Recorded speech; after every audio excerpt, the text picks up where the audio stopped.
Trini corn soup. Let me show you all how easy this one is to make, and it's perfect for this carnival season.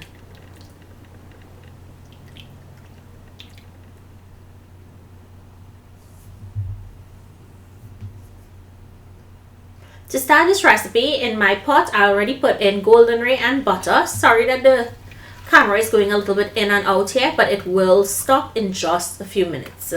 I'm going in with aromatics, so I have onions, pimentos, celery, minced garlic. I'm going to season with some salt and allow this to saute until it's translucent, tender, and very fragrant.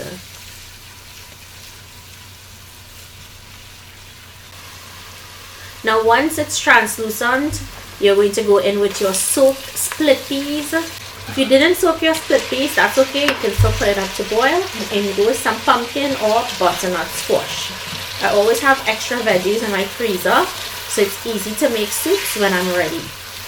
We're just going to allow this to cook with some water. Just about 2 cups of water just to break it down, soften the peas and soften the pumpkin.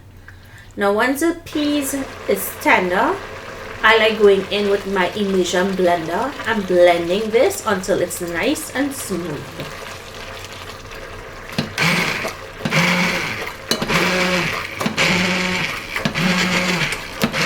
Now once you finish blending, we'll go ahead and give that a stir. Make sure there are no pieces in there, and then we'll add about 4 cups of water in here. I like a pretty thinner soup.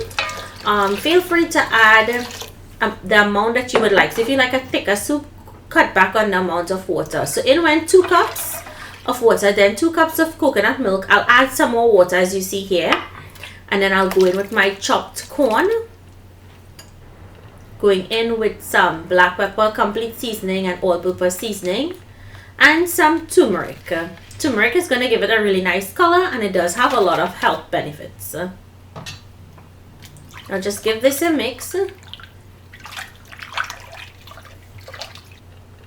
And now I'm going to go in with 1 can of sweet cream corn and 1 can of corn niblets or whole corn.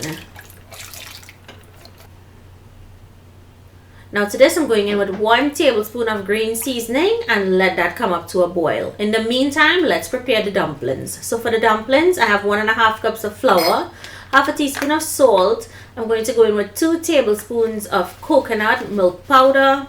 Give this a mix, and once incorporated, you're going to add in some green seasoning. So add in the green seasoning and then add in a little water at a time to bring this together to form a very firm dough. You don't want to add too much water where it gets really soft. You want a very firm dough, and you don't have to over knead this dough. Once it comes together, it's ready to be used. So a rough knead, and then all we have to do is open this out onto a floured surface.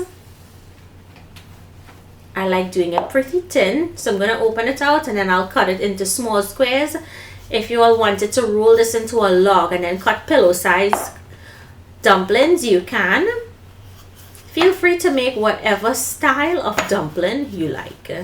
These square ones are pretty easy and quick to make because I use my pizza cutter and I cut them up really quickly.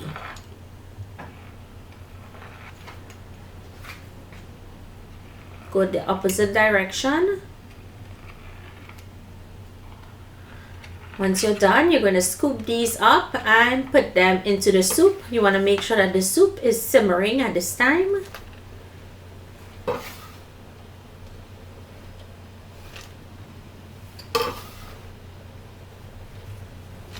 And next I'm going to go in with my chopped vegetables. I chopped my vegetables really small, so they're going to cook really quickly.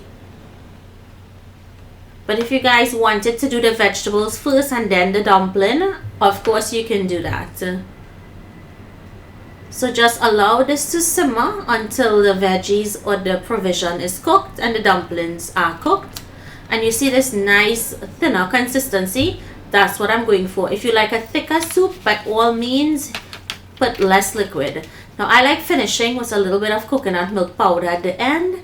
Mix that in and then it's time to be served. I hope you guys enjoyed today's recipe. Make it, let me know what you think. Make it for your Ash Wednesday when you're going to the beach and you want something hearty to eat. Thank you for watching and I'll see you in my next video. Bye everyone.